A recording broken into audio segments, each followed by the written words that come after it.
Hi Scorpio, happy birthday. Welcome back to the Astrology 33 channel. This is your November 2023 tarot reading. Thank you to those of you who've liked, viewed, shared, and subscribed to the channel. I appreciate all that.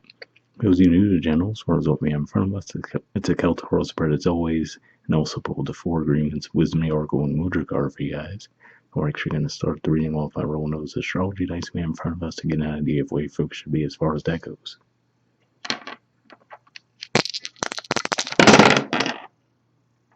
Alright, so we have the moon, and at the time of recording this, we haven't had that full moon eclipse in Taurus just yet, and that's your opposite sign, so definitely something to look out for there. Then, of course, in November, we'll have a new moon in your sign, again, significance there as well, and then we'll have a full moon in Gemini toward the end of November. So those lunar cycles could have extra weight for you guys this month, especially given that we do see the moon at the bottom of the deck for you guys too. We have 4. So 4th house energy for you guys is Aquarius. Astrologically speaking, it's pretty quiet there, but 4th house in general points to home, roots, and lover. And we have Gemini. So Gemini for you guys is actually your 8th house of death, rebirth, intimacy, and investments. And like I mentioned when we were discussing the moon, there will be a full moon in Gemini toward the very end of November. Alright, so with all that away, we'll get started with the main spread.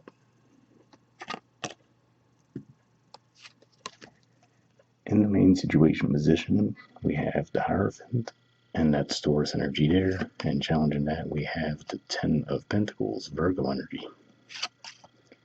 So for some of you, I feel like you might start to second guess maybe if you've been putting your energy toward the right things, right? So what I mean by that is the Hierophant, very spiritual energy, right? And then with the 10 of Pentacles, you might start to ask yourself, for example, were you pursuing goals for the right reason, right? So maybe you just had this insatiable desire for financial success, right? And maybe now you're starting to question, like, was that really what was best for me, right? So you could just be at a crossroads as far as that goes with like the material and the spiritual. In the foundation position, we have the 5 of Cups. So yeah, this is a Scorpio energy here. So it could just be saying for some of you, maybe you did acquire some of that success, but you might have found that it was a bit more empty and hollow than you thought it was going to be, right? So maybe you had this vision of being celebrated for those successes, right? And thinking that that was going to make you feel a certain way. And then when you actually got that, you might have felt like, okay, was it really worth it, right? And then feeling like you might have wasted a lot of time and energy on something. Past energy, we have the Strength card. So yeah, this is actually the major arcana card for Leo, which is your 10th house of career and social status. So yeah, it could just be saying that in the past, you, again, like I was saying, you might have just had this insatiable desire for success, right? And for a lot of you, from what I'm seeing, it looks like you probably did achieve that success.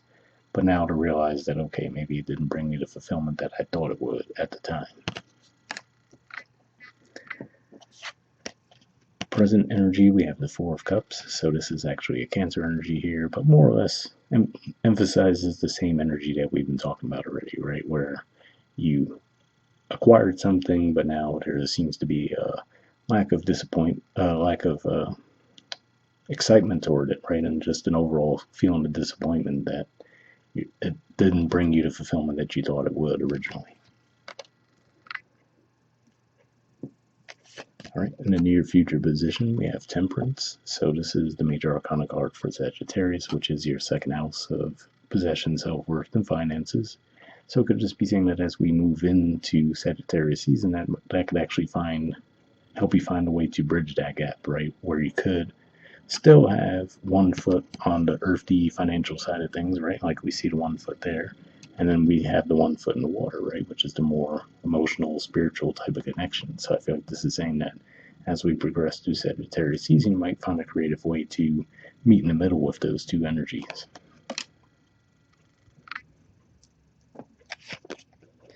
All right, the position of your influence in a situation, we have the Hermit. So yeah, could just be saying that you've really just been digging deep, right? Like doing a little bit of soul searching, like, okay, was this the right path, right? Did I waste time there, right? We see how the person looks like they're elderly, right? So you might feel like you might have gone down this road for so long and feel like you lost time in the process. But I feel like this is just saying that you're in a deep introspective mood around the situation right now. All right, in the environment position, we have the Two of Wands. So this is actually an Aries energy here. And yeah, this could just be pointing to what we were saying as far as now you might feel like you're second guessing the path that you've been on to a point, and now potentially wanting to start something new. All right, in hopes or fears position, we have the Lovers. So yeah, I feel like this is saying that for some of you, you would like to feel like you're freed from that feeling that you had, right? Where, like I said, I feel like it was just almost an obsessive desire to reach a goal, right? And then getting there and realizing that it wasn't all it was cracked up to be, right? So I think this is saying that for some of you, this is a hope where you want to feel like that freeness, that lightness, that fresh start.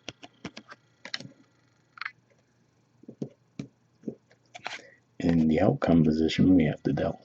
So, I mean, this is Capricorn energy here, and there's definitely some similarities between these two cards, right? Obviously, this looks like a much darker energy, so I feel like this is saying that at least for the time being, it's still going to be hard for you to truly break away from that energy, right? So, like I said, I feel like there's a desire for you to do so, but at least as we're going through November, you might find it a little difficult to let go. Now, like I said, the good thing as far as that goes is think of this as that happy medium between the two, right? Where we were talking about that Sagittarius energy. So for some of you might find a creative way to do something that will bring you some material, practical success, but also keep you tapped into your more spiritual side and feeling that sense of spiritual fulfillment with what you do. For your 4 agreements card, we have be impeccable with your word, and it says become a white magician. Okay, it says all the magic you possess is based on your word, and you cast spells all the time with your opinions. You can either put a spell on someone with your word, or you can release someone from a spell. So, interesting message there, right? Even if the spell was on yourself in that regard, right? Where, like I said, it seemed like for some of you might have just been so locked in toward reaching this goal, only to get there and realize, oh, this wasn't what I thought it was going to be, right? So, could just be representing freeing yourself from that in that regard. All right, moving on to your Wisdom Oracle card, we have building blocks. There's the artwork, and the number is 28.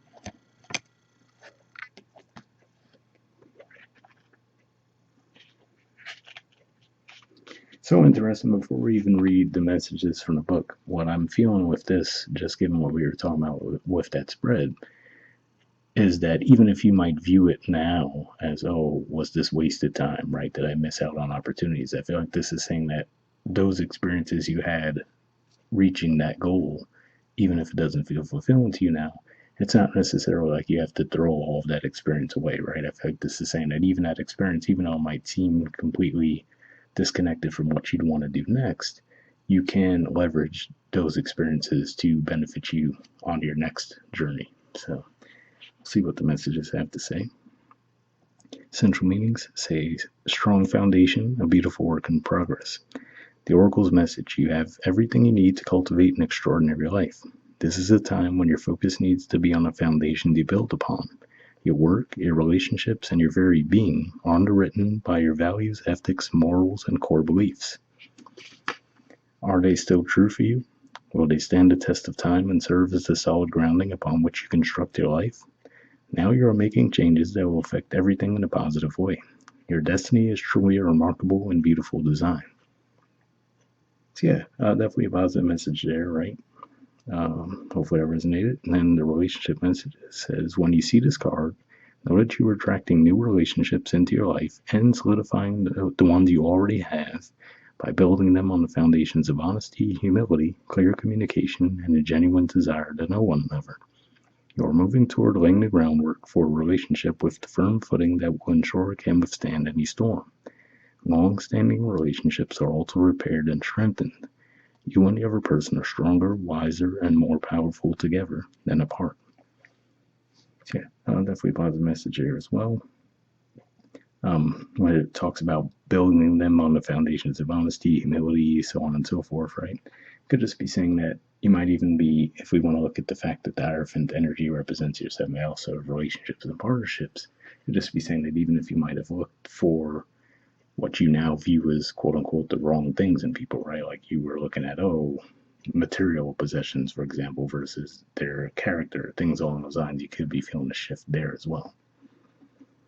All right, the prosperity message says you have everything you need to turn iron into gold in the alchemical process of creating the prosperous life you desire. Now is the time to build on the strong foundation you have already laid for your prosperity. Keep in mind that those building blocks are imbued with the sparkling energy of your intentions. Own your dream and remember that you always have more than enough and you always are enough, so abundance is ever present. Your creativity is divinely inspired and the design for your life is taking shape in service to the world. You are meant for success. So yeah, definitely a positive message there, especially where, like I said, for those of you who feel like, I might have gone down the wrong path, right? Maybe this was the wrong thing to focus on. I feel like this is saying that even if you feel that way, those experiences you went through at that point can still be beneficial for you on this new journey. All right. And lastly, we have a mudra. This is your mudra here. It's the Shankhavarta mudra. The keyword for it is intuition. All right, and there's the info. If you want to pause it or take a screenshot to read what it has to say, but under benefits, it says quiets the mind, turns the attention inward, strengthens intuition, serves as a gateway to hear the wordless teachings of your own heart. So if that sounds like a mudra you think would be beneficial for you guys, I'll put the name in the description of the video as always. We'll wrap up there, and I'll see you guys next month. All right. Also, happy birthday. All right, bye.